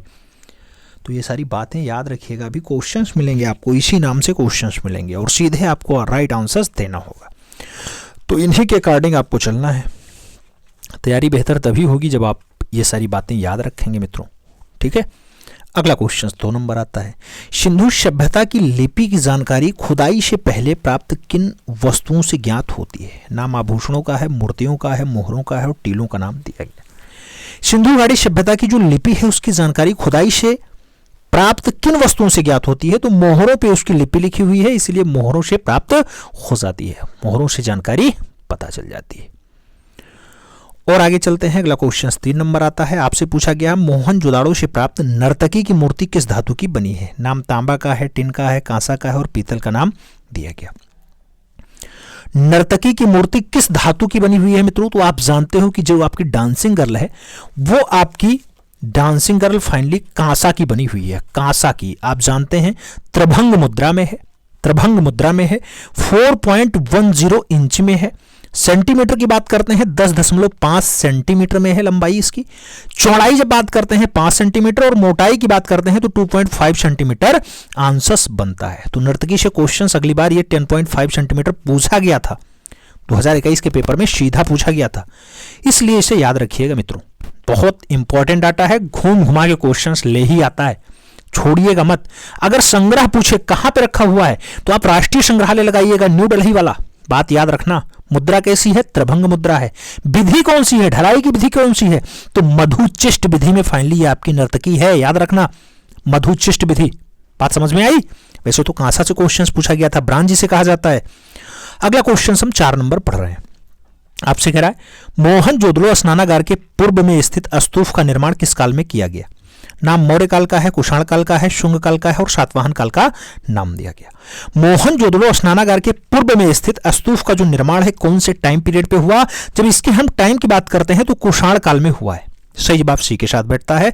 अगला क्वेश्चन हम 5 नंबर पढ़ रहे हैं। पूछा गया सिंधु घाटी सभ्यता का आकार कैसा था? नाम आयताकार है, त्रिभुजाकार है, वर्गाकार है और चतुर्भुजाकार का नाम दिया गया। सिंधु घाटी सभ्यता का जो आकार होता है मित्रों त्रिभुजाकार होता है, इसलिए राइट आंसर डी के साथ बनाना है। D is the right answer लगाओ। 6 नंबर क्वेश्चन पे चलते हैं। सिंधु घाटी के लोग किस धातु से अनजान थे? नाम लोहा का दिया गया, स्वर्ण का दिया गया, टिन का दिया गया, कांसा का दिया गया। अभी जस्ट हमने बात की थी, जब धातु की बात आती है तो आपको लोहा लगाना है। पूछा जाए सबसे पहले किसकी खेती किए? तो कपास लगाना। कपास की खेती सबसे पहले होती है। आपसे पूछे किससे परिचित थे? तो गेहूं, जौ, तिल, मटर, चावल, कपास, इन सभी से वो लोग परिचित थे। ठीक है, आगे बात करते हैं। 7 नंबर क्वेश्चन आता है, कह रहा है सिंधु घाटी की मोहरें बनी हैं, मिट्टी की बनी है, लोहे की बनी है, चमड़े की बनी है या फिर कंक्रीट की बनी है? सिंधु घाटी की जो मोहरें बनी हुई हैं मित्रों वो किसकी बनी है? मिट्टी की बनी हुई है, टेराकोटा माध्यम में, याद रखना। अगला क्वेश्चन 60 नंबर आता है, कह रहा है निम्न में से कौन सा एक नगर हड़प्पा संस्कृति का नहीं है? नाम कालीबंगा का दिया गया, लोथल का दिया गया, बनावली का दिया गया और गिरिनगर का नाम दे दिया गया। एक नगर हड़प्पा संस्कृति का नहीं है, आपको बताना है। जब हम नगर की बात करते हैं तो गिरिनगर आपके हड़प्पा संस्कृति का नहीं है, याद रखना। आपसे आलमगीरपुर पूछता, माटाथिला पूछता, आपसे दैमाबाद पूछता, आपसे राखीगढ़ी पूछता, ये सब आपके हड़प्पा के क्षेत्र में आते हैं, बात याद रखना। अगला क्वेश्चन हम 9 नंबर पढ़ते हैं। प्रश्न संख्या 9 की बारी है। सिंधु सभ्यता प्रमुख रूप से प्रसिद्ध है वास्तुकला के लिए, चित्रकला के लिए, मूर्तिकला के लिए या फिर सभी के लिए? सिंधु सभ्यता की बात होती है और सिंधु घाटी सभ्यता का जो संबंध है वास्तुकला से है। आप देखते होंगे यहां पे भवन निर्माण की बात होती है, भवन निर्माण। ठीक है, तो सही जवाब आप वास्तुकला के लिए लगाइएगा। अगला क्वेश्चन हम 10 नंबर पढ़ेंगे। बहुत प्यारा क्वेश्चन है मित्रों। दुसाला ओढ़े योगी की मूर्ति कहां सुरक्षित है? दुसाला ओढ़े योगी की मूर्ति, जिसे हम दाढ़ी वाले सुंदर योगी की मूर्ति भी कह देते हैं, राष्ट्रीय संग्रहालय नई दिल्ली में है, रामपुर संग्रहालय उत्तर प्रदेश में है, पटना संग्रहालय बिहार में है या फिर राष्ट्रीय संग्रहालय कराची में है? क्वेश्चन घुमाया गया है, समझने का प्रयास करिएगा, घुमाया गया है। आपसे पूछ लिया गया दाढ़ी वाले पुजारी की मूर्ति, आप इसे पुजारी की प्रतिमा भी कह देते हैं, कभी इसको आप दाढ़ी वाले योगी की प्रतिमा कह देते हैं, कभी आप इसे त्रिफुलिया साल वाले योगी की प्रतिमा कह देते हैं। आप जानते हैं सफेद बलुआ पत्थर में फाइनली ये बनी हुई रचना है। दुशाला ओढ़े योगी की मूर्ति सफेद बलुआ पत्थर में बनी हुई है। लंबाई इसकी 17.5 सेंटीमीटर है। अगर हम इंची में बात करते हैं 7 इंच आता है। डाटा याद रखना मित्रों, घुमा के पूछेगा। संग्रह पूछा गया, राष्ट्रीय संग्रहालय कराची पाकिस्तान इसका सही जवाब होता है। आप ये तो जान ही गए लंबाई कितनी है, 17.5। सही है ना। डाटा याद रखना मित्रों, डाटा ही आपसे पूछा जाएगा, एग्जैक्ट डाटा पूछता है। अगला क्वेश्चन 11 नंबर, सिंधु सभ्यता का प्रसिद्ध स्नानागार कहां से मिला? नाम चनहूदड़ो का है, हड़प्पा का है, तक्षशिला का है, मोहनजोदाड़ो का नाम दिया गया। प्रसिद्ध स्नानागार की बात करते हैं, नहाने वाला स्थान, तो बड़ा वाला स्नानागार आपके मोहनजोदड़ो से प्राप्त हुआ है। अगला क्वेश्चन 12 नंबर, सिंधु सभ्यता की अवधि है, नाम 3000 से 2250 है, 4000 से 3000 है, 4000 से 3600 है, या फिर 2875 से 1000 ईसा पूर्व का नाम दिया गया। सिंधु घाटी सभ्यता की जो अवधि है मित्रों, टाइम पीरियड है, वो 3000 से 2250 देखा जा रहा है। वैसे तो आप जानते हैं कि 2750 से स्टार्ट होता है, 1750 तक चलता है, लेकिन सभी के अकॉर्डिंग अलग अलग है। आपने देखा कि सभी के अकॉर्डिंग अलग अलग है। जैसे माधव स्वरूप वत्स जी कहते हैं 3500 से 2500। आपने देखा होगा मार्टिन विलर के अकॉर्डिंग 2500 से 1500 चलता है, आप 2500 से 1500 तक चल देते हैं। ऐसे आप जॉन मार्शल के अकॉर्डिंग चलेंगे तो यहां 3250 से स्टार्ट होता है और 2750 तक जाता है। आप जानते ही हैं डीपी अग्रवाल साहब 2350 से और 1750 चलते हैं, जबकि कार्बन डेटिंग के अकॉर्डिंग 2350 से 1750 है मित्रों। कार्बन डेटिंग आपका 2350 से 1750 कहता है और एनसीईआरटी कहती है 2550 से 1750। तो सभी के अलग अलग हैं, याद रखना, सभी का दिमाग में बिठा के चलना, ठीक है। अगला क्वेश्चन 13 नंबर, आपसे कह रहा है प्रथम धातु मूर्ति किस सभ्यता से प्राप्त हुई है? नाम वैदिक सभ्यता का है, मौर्य सभ्यता का है, सिंधु सभ्यता का है और गुप्त सभ्यता का नाम दिया गया है। प्रथम धातु मूर्ति किस सभ्यता से मिली है? सिंधु सभ्यता से मिली। अगला क्वेश्चन 14 नंबर आता है, पूछ लिया गया सिंधु सभ्यता की सबसे प्रमुख विशेषता थी। नाम अर्थव्यवस्था है, नगर योजना है, धार्मिक जीवन है और सामाजिक जीवन का नाम दिया गया। सिंधु सभ्यता की सबसे प्रमुख जो विशेषता बनती है वो नगर योजना है। सही जवाब सी के साथ लगा लो। अगला क्वेश्चन 15 नंबर आता है, पुरातात्विक महत्व स्थल लोथल। लोथल कहां स्थित है? नाम पंजाब का है, गुजरात का है, उत्तर प्रदेश का है, महाराष्ट्र का नाम दिया गया। आपसे लोथल के बारे में पूछ लिया गया मित्रों, लोथल कहां पे है? लोथल की अगर हम बात करते हैं, आप भी जानते हो लोथल कहां पे है, जिसको रंगनाथ राव ने लगभग 1955 के आसपास खोज लिया था मित्रों। अहमदाबाद गुजरात में है, भोगवा नदी के तट पे है भोगवा। तो सही जवाब गुजरात प्रांत लगाओ, सी के साथ आंसर्स बनाओ। अगला क्वेश्चन 16 नंबर है, सर्वप्रथम उत्खनन कार्य किस स्थान पे हुआ? सबसे पहले खुदाई का काम कहां हुआ? हड़प्पा में हुआ, मोहनजोदड़ो में हुआ, सिंधु में हुआ या फिर चनहूदड़ो में हुआ? आप जानते हो मित्रों, खोजने का काम जो आता है, खुदाई का काम आता है, वो सबसे पहले कहां हुआ है? 1921 में हुआ। 1921 में कहां पे हुआ? आप जानते हैं राय बहादुर दयाराम साहनी हड़प्पा टीला जाते हैं, उत्खनन करवा देते हैं, खुदाई करवा देते हैं। तो सही जवाब हड़प्पा जाएगा, फर्स्ट के साथ आंसर्स लग जाएगा। अगला क्वेश्चन 17 नंबर है, आपसे पूछ रहा है मित्रों, क्या कह रहा है? हड़प्पा में मिट्टी के बर्तनों पर किस रंग का प्रयोग हुआ है? नाम सफेद रंग का है, पीला रंग का है, काला रंग का है या फिर लाल रंग का है? हड़प्पा में मिट्टी के बर्तनों पर जो रंग यूज किया गया वो लाल रंग है। कहीं कहीं कलाकारी काले रंग से भी हो गई है, बात याद रखना। अगला क्वेश्चन 18 नंबर आता है, हड़प्पा का संबंध है मिस्र से है, ग्रीक से है, ईरान से है, फिर इंडस वैली से है? आप हड़प्पा का जो संबंध ढूंढेंगे वो इंडस वैली सिविलाइजेशन के रूप में भी जाना जाता है। डी के साथ आपको आंसर्स लगाना होगा। अगला क्वेश्चन 19 नंबर आ रहा है, सिंधु सभ्यता से प्राप्त पूर्ण परिपक्व प्रमाणिक कितने स्थलों को नगर की संख्या दी गई? पूर्ण परिपक्व का जब भी नाम आए आप आंसर्स क्या लगाओगे? 8 4 6 2 ऑप्शन है, इसमें से 6 नगर आपको लगाना होगा पूर्ण परिपक्व की श्रेणी में मित्रों। वो 6 नगर आप जानते होंगे, बिल्कुल दिमाग में आपके चलता होगा कि 6 नगर कौन से हैं। 6 नगर समझ में आ रहे हैं? मोहनजोदाड़ो है, हड़प्पा है, लोथल है, चनहूदड़ो है, कालीबंगा है और बनावली है। जबकि सिंधु सभ्यता का जो प्रमुख नगर बनता है, जब प्रमुख नगर की बात आए 2 आंसर्स देना, उसमें कौन है? हड़प्पा और मोहनजोदाड़ो। बात समझ में आई? दोनों याद रखना, हड़प्पा मोहनजोदाड़ो के बीच की दूरी 483 किलोमीटर है, यह भी बात याद रखना, कल की क्लास में हमने कराया है, ठीक है। अगला क्वेश्चन 20 नंबर पढ़ते हैं, आपसे कह रहा है सिंधु सभ्यता की खोज किसने की थी? नाम शिव सहाय ने की, जॉन मार्शल ने की, दयाराम साहनी ने की या फिर रखालदास बनर्जी ने की है? सिंधु घाटी सभ्यता की जब भी बात आएगी तो सबसे पहले कौन आएगा मित्रों? खोज की बात हो रही है। सिंधु घाटी सभ्यता का उद्भव 3री शताब्दी ईसा पूर्व में हुआ था। आप जानते ही हैं इसका सही जवाब। चारों ऑप्शंस में आप किसके साथ लगाओगे? जब चारों विकल्प आप देखोगे तो जॉन मार्शल सही जवाब यहां बन जाएंगे। जॉन मार्शल के साथ आप आंसर्स यहां पे दे सकते हैं, जॉन मार्शल। हड़प्पा टीला तो सबसे पहले कर्निंघम ने खोजा था, आप जानते ही हैं। ठीक है, आगे चला जाए। 21 नंबर क्वेश्चन आता है आपकी स्क्रीन पे है, हड़प्पा संस्कृति के अवशेष कहां से स्थित हैं? नाम अफगानिस्तान का है, नेपाल का है, पाकिस्तान का है, चीन का नाम दिया गया। हड़प्पा संस्कृति के जो अवशेष पाए जाते हैं वो पाकिस्तान से पाए जाते हैं। सही जवाब बी के साथ लगेगा।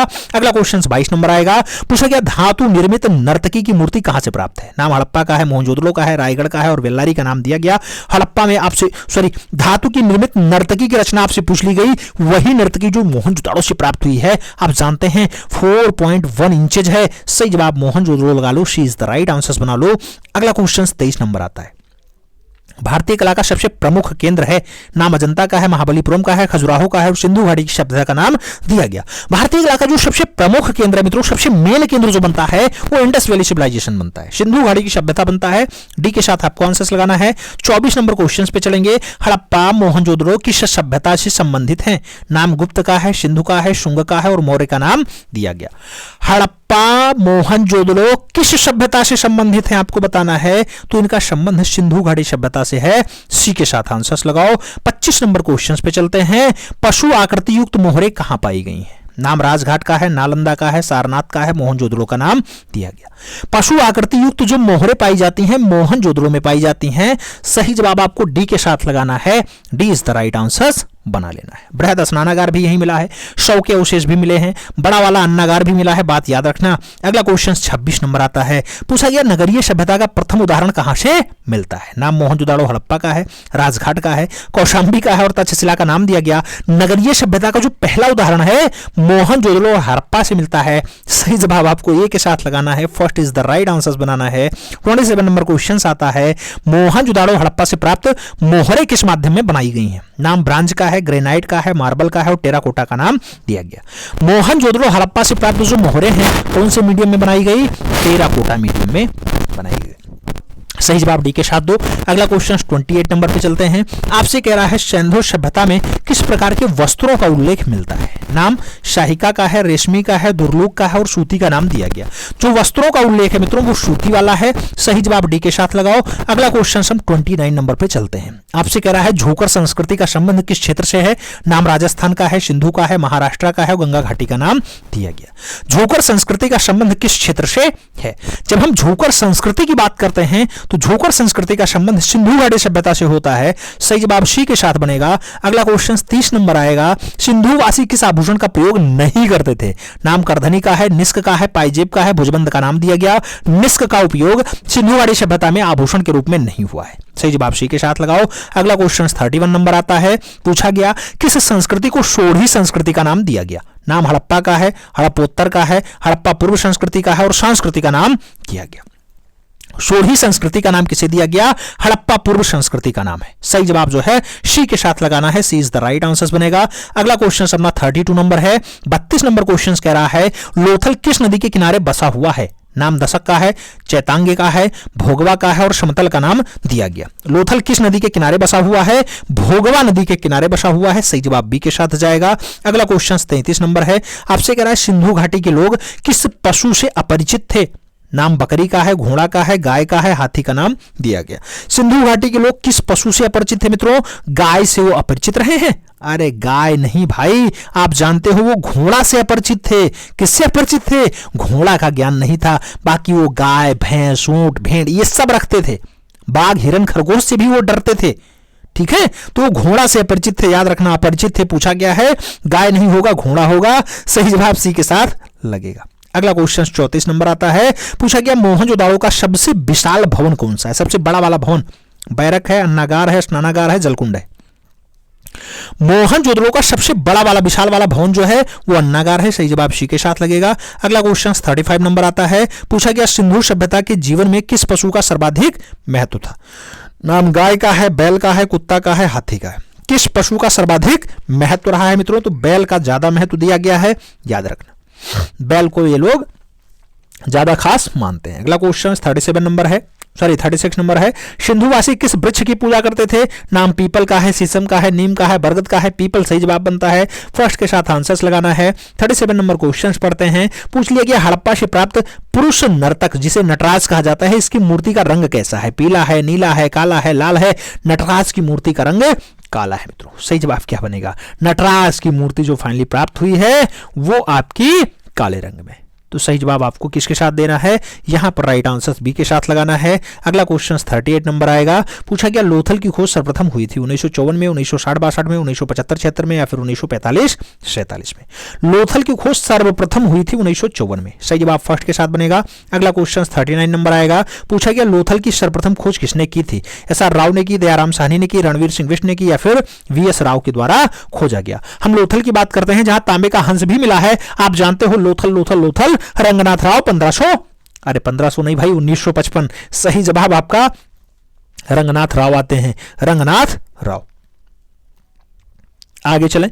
अगला क्वेश्चन 40 नंबर आता है। पूछा क्या तांबे का रथ कहां से प्राप्त हुआ? नाम दैमाबाद का है, चनहुदड़ो का है, लोथल का है और कालीबंगा का नाम दिया गया है। आपसे तांबे के रथ के बारे में पूछ लिया गया मित्रों। तांबे का रथ अगर पूछा जाए दायमाबाद है। आपसे पूछा जाए तांबे का वाणागर कहां से मिला? बनावली से मिला। तांबे का हंस कहां से मिला? लोथल लगाना। तांबे का बतख पूछा जाए चनहुदड़ो लगाना। तांबे का बटन पूछा जाए तो कालीबंगा याद रखना। बात समझ में आई?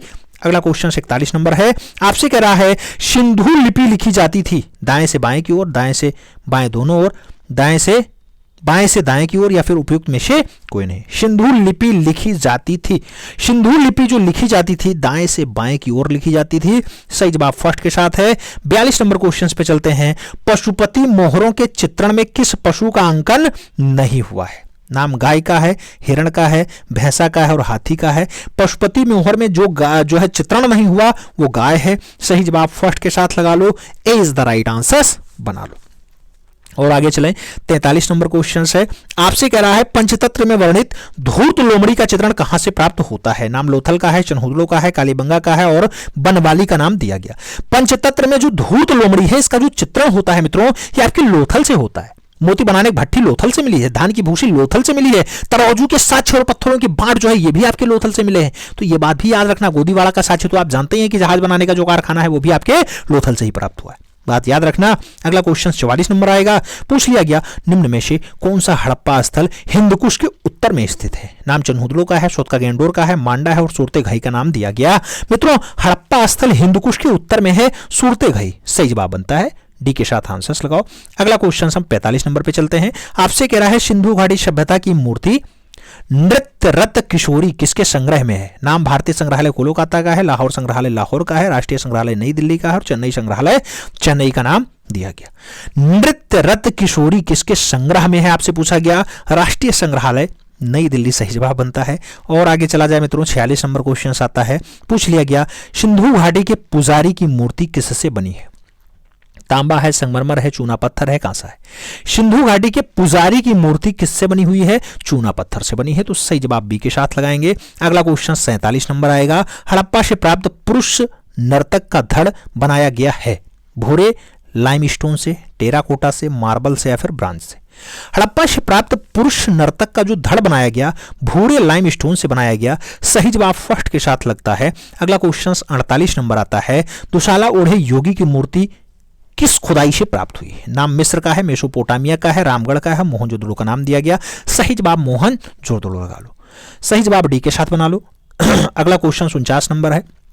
मोहनजोदड़ो पाकिस्तान में कहां है? नाम कराची में है, पेशावर में है, लड़काना में है या फिर लाहौर में है? मोहनजोदड़ो पाकिस्तान में कहां पे है मित्रों? लड़काना प्रांत होता है। सही जवाब। तो सही जवाब आपको बी के साथ लगाना है। आप जानते हैं मोहनजोदड़ो रखालदास बनर्जी जी खोजते हैं। 1922 में इसका उत्खनन होता है और सिंध प्रांत लकराना जिला पाकिस्तान सिंधु नदी के किनारे फाइनली पाया जाता है। आगे बात करें तो 50 नंबर क्वेश्चन आता है। आपसे कह रहा है सिंधुवासी मातृ देवी के रूप में किसके उपासक थे? नाम पच्छी का है, जननी का है, प्रकृति का है, काली का है? सिंधुवासी मातृ देवी के रूप में जिसके उपासक थे मित्रों वो आपका जननी है। सही जवाब आप सी के साथ लगाओ। अगला क्वेश्चन 51 नंबर है। प्राचीन मोहरें किस सभ्यता से प्राप्त होती हैं? प्रागैतिहासिक सभ्यता से, वैदिक सभ्यता से, सिंधु सभ्यता से या फिर कोई नहीं? प्राचीन मोहरों की अगर बात आए कौन से सभ्यता से प्राप्त होती हैं? सिंधु घाटी सभ्यता से प्राप्त होती हैं। तो सही जवाब वी के साथ आ जाता है। B is the right answer बनेगा। 52 नंबर क्वेश्चन पे चलेंगे। सिंधु घाटी सभ्यता में कौन सा धातु सर्वाधिक प्रयोग किया जाता था? नाम लौह का है, कांस्य का है, सोना का है और तांबा का नाम दिया गया। जो सबसे ज्यादा धातु यूज किया गया है वो फाइनली आपका तांबा है। तो सही जवाब तांबा के साथ ही लगाना है, तांबा। और आगे बढ़ा जाए। आगे चलते मित्रों 53 नंबर क्वेश्चन आता है, सिंधु घाटी के लोग पूजा करते थे इंद्र और वरुण का, विष्णु और ब्रह्मा का, पशुपति का या फिर शनि का। सही जवाब पशुपति बनता है, राइट आंसर सी के साथ लगाना है। अगला क्वेश्चन 54 नंबर है, सिंधु घाटी पशुपति शिलों पर कौन सा पशु उपस्थित नहीं है मित्रों? नाम हाथी का है, बाघ का है, शेर का है, गैंडा का है। सही जवाब शेर के साथ जाएगा, सही जवाब जो है बी के साथ बन जाएगा। अगला क्वेश्चन 55 नंबर आता है, सिंधु सभ्यता में प्रतिदिन के काम के लिए कौन सा पशु महत्वपूर्ण था? नाम गाय का है, बाघ का है, बैल का है, हाथी का है। सही जवाब बैल बनता है, B is the right answer लगता है। 56 नंबर क्वेश्चन पे चलते हैं, मोहनजोदड़ो से प्राप्त नर्तक धड़ किससे निर्मित है? कांस्य से, पीतल से, तांबा से, टेराकोटा से। सही जवाब टेराकोटा बनता है, डी के साथ आंसर लगता है। 57 नंबर क्वेश्चन पे चलते हैं, पुरातात्विक स्थल धौलावीरा कहाँ स्थित है? नाम मध्य प्रदेश का है, हरियाणा का है, उड़ीसा का है और गुजरात का नाम दिया गया। धौलावीरा कहाँ लोकेटेड है मित्रों? आपके गुजरात प्रांत में है। तो सही जवाब आपको डी के साथ लगाना है, D is the right answer बन जाएगा। 58 नंबर क्वेश्चन पे चलते हैं, मोहनजोदड़ो से प्राप्त कौन सी मूर्ति बहुचर्चित है? भैंसा है, वृषभ है, तवांगी नर्तकी युवती है या फिर हाथी है? मोहनजोदड़ो से प्राप्त कौन सी मूर्ति बहुत ज्यादा चर्चा में है? तो तवांगी नर्तकी युवती सही जवाब है, सी के साथ आंसर्स लगा लो। अगला क्वेश्चन 59 नंबर है, नाव का उत्कीर्ण चित्र कहां से प्राप्त हुआ? नाम हड़प्पा का है, मोहनजोदड़ो का है और चुनमुद्रो का नाम दिया गया। एक जगह हड़प्पा की जगह लोथल कर लो मित्रों, फिर राइट आंसर आप मोहनजोदड़ो लगा लो, सही जवाब बी के साथ बना लो। अगला क्वेश्चन हम 60 नंबर पढ़ते हैं, पूछा गया काले रंग के पत्थर की पुरुष नर्तक प्रतिमा का धड़ जो है कहां से प्राप्त हुआ? नाम लोथल का है, हड़प्पा का है, मोहनजोदड़ो का है और चुनमुद्रो का नाम दिया गया। पुरुष नर्तक धड़ की बात हो रही है मित्रों। आप जानते हैं काले रंग का जो पुरुष नर्तक धड़ है वो कहां से प्राप्त हुआ है? कहां से प्राप्त हुआ है? सफेद बलुआ पत्थर वाला तो आप जानते हैं कि मित्रों आपके मोहनजोदड़ो से प्राप्त हुआ, काला वाला आपके हड़प्पा से प्राप्त हुआ। तो सही जवाब क्या होगा? सही जवाब आपका सी के साथ बनेगा, सी इज द राइट आंसर लगेगा। आगे चला जाए, अगला क्वेश्चन 61 नंबर आता है, पूछा गया सिंधु सभ्यता में चित्रकला के अवशेष प्राप्त होते हैं मकानों से, मोहरों से, मिट्टी के बर्तनों से या फिर औजार और हथियार से? जो चित्रकला के अवशेष है मित्रों मिट्टों के बर्तनों से आपके मिल जाते हैं, सही जवाब सी के साथ लगता है। अगला क्वेश्चन 62 नंबर है, हड़प्पावासी थे धार्मिक थे, आडंबरवादी थे, धर्मनिरपेक्ष थे या फिर पुजारी थे? तो हड़प्पावासी फाइनली धार्मिक रहे हैं, सही जवाब फर्स्ट के साथ लगता है, ए इज द राइट आंसर बनता है। 63 नंबर क्वेश्चन पे चलते हैं, सिंधुकालीन मोहरें प्रयोग में आती थी मुद्रा सिक्के की भांति, पैतृक धरोहर के रूप में, धार्मिक अनुष्ठान हेतु या फिर देशी विदेशी व्यापार हेतु? सिंधुकालीन मोहरें जो प्रयोग में आती थी पैतृक धरोहर के रूप में आती थी, सही जवाब हमें बी के साथ लगाना है, B is the right answer बनाना है। हम 64 नंबर क्वेश्चन पे चलते हैं, हड़प्पा कालीन मोहरें किस आकार की हैं? नाम 3.3 गुणे 3.3 सेंटीमीटर, 4.8 गुणे 4.8 सेंटीमीटर, 5.2 गुणे 5.2 जो है सेंटीमीटर या फिर 2.8 गुणे 2.8 सेंटीमीटर। सही जवाब 2.8 गुणे 2.8 गुणे 1.5 सेंटीमीटर वाली है। लंबाई चौड़ाई 2.8 है, ऊंचाई इसका जो फाइनली मोटाई है वो 1.5 वाला है, याद रखना, ठीक है। 3 टाइप की मोहरें मिली थी। अगला क्वेश्चन 65 नंबर है, हड़प्पा कालीन किस स्थल से संसार का सबसे प्राचीनतम साइन बोर्ड प्राप्त हुआ है? सबसे पुराना वाला साइन बोर्ड लोथल से मिला, धौलावीरा से मिला, कालीबंगा से मिला या फिर मोहनजोदड़ो से प्राप्त हुआ? साइन बोर्ड की अगर बात आती है मित्रों ये आपके धौलावीरा से प्राप्त हुआ है, सही जवाब बी के साथ लगेगा। अगला क्वेश्चन 66 नंबर आता है, पूछा गया सिंधु सभ्यता का कितनी बार विनाश हुआ है? 5 बार, 7 बार, 6 बार या फिर 12 बार? आपको बताना है सिंधु सभ्यता का कितनी बार विनाश हुआ? 7 बार हुआ है मित्रों, सही जवाब सी के साथ लगाओ। 67 नंबर क्वेश्चन पे चलते हैं, भारत की सबसे प्राचीन सभ्यता थी प्रस्तर युग थी, वैदिक युग थी, सिंधु घाटी थी या फिर मौर्य युग रहा है? भारत की सबसे प्राचीन सभ्यता कौन सी थी? सिंधु घाटी की सभ्यता थी, सही जवाब बी के साथ लगाना है। अगला क्वेश्चन 68 नंबर आएगा, भारत में प्राप्त ताम्र पाषाणिक युग ग्राम्य सभ्यता का सबसे विस्तृत क्षेत्र माना जाता है? नासिक है, दैमाबाद है, निवासा है या फिर नवदा टोली का भी दे दिया गया। ताम्र पाषाणिक युग ग्राम्य सभ्यता का सबसे विस्तारित क्षेत्र जो है नवदा टोली है, सही जवाब डी के साथ लगा लो। 69 नंबर क्वेश्चन पे चलते हैं, मिट्टी का बना हल का साक्ष्य कहां से मिला है? नाम हड़प्पा का है, बनावली का है, मोहनजोदड़ो है, कालीबंगा का नाम दिया गया। मिट्टी का बना हुआ हल का जो साक्ष्य मिलता है बनावली या फिर बनवाली, सही जवाब बनता है हरियाणा वाला बेल्ट, सही जवाब सी के साथ लगा लो। आगे चला जाए, अपना अगला क्वेश्चन 70 नंबर आता है मित्रों, पूछा गया हड़प्पा संस्कृति का समूचा क्षेत्र है एक वृत्ताकार क्षेत्र है, टेढ़ी मेढ़ी बनावट वाला है, वर्गाकार वाला है या फिर त्रिकोणा क्षेत्र है? हड़प्पा संस्कृति का जो क्षेत्र है त्रिकोणा है मित्रों, इसलिए त्रिभुजाकार आंसर बनता है, डी के साथ आंसर लगाना है। अगला क्वेश्चन 71 नंबर आपकी स्क्रीन पे ये रहा, निम्न में से कौन सा एक युग्म सही सुमेलित नहीं है?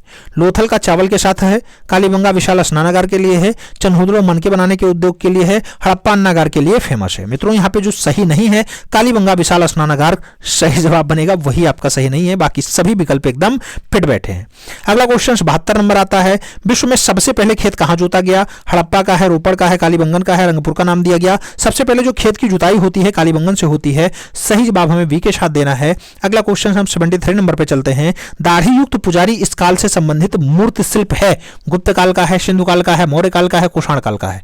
मित्रों दाढ़ी युक्त पुजारी इस काल से संबंधित मूर्ति शिल्प है, यह आपके सिंधु घाटी से है। सही जवाब सी के साथ बनेगा। अगले क्वेश्चन पे हम चलें तो अपना अगला क्वेश्चन क्या होगा? क्वेश्चंस कंप्लीट हो रहा है भाई, ठीक है। तो 73 क्वेश्चंस ही थे, आपको बताना है कितना क्वेश्चंस आपका सही गया। ईमानदारी पूर्वक बताइएगा, एकदम फिट आंसर्स आपको देना है। इस 73 क्वेश्चंस में आपका स्कोर ईमानदारी पूर्वक क्या रहा? ये क्लास नंबर 6 आपको कैसी लगी, थोड़ा सा ये भी बताइएगा। क्या केवल 73 क्वेश्चंस ही हमने कराए? इनकी संख्या 60, 70, 80 या 100 के प्लस हुई है? थोड़ा सा ये भी बताइएगा। हम आपसे पूछें ताबीज किसका प्रतीक है, ताबीज किसका महत्व देता है इंडस वैली सिविलाइजेशन में? तो प्रजनन शक्ति का प्रतीक है मित्रों, याद रखना। क्वेश्चंस घूमता खूब है। उम्मीद है क्लास पसंद आई होगी। मिलते हैं छोड़ में, तब तक के लिए दिल से सैल्यूट। जय हिंद।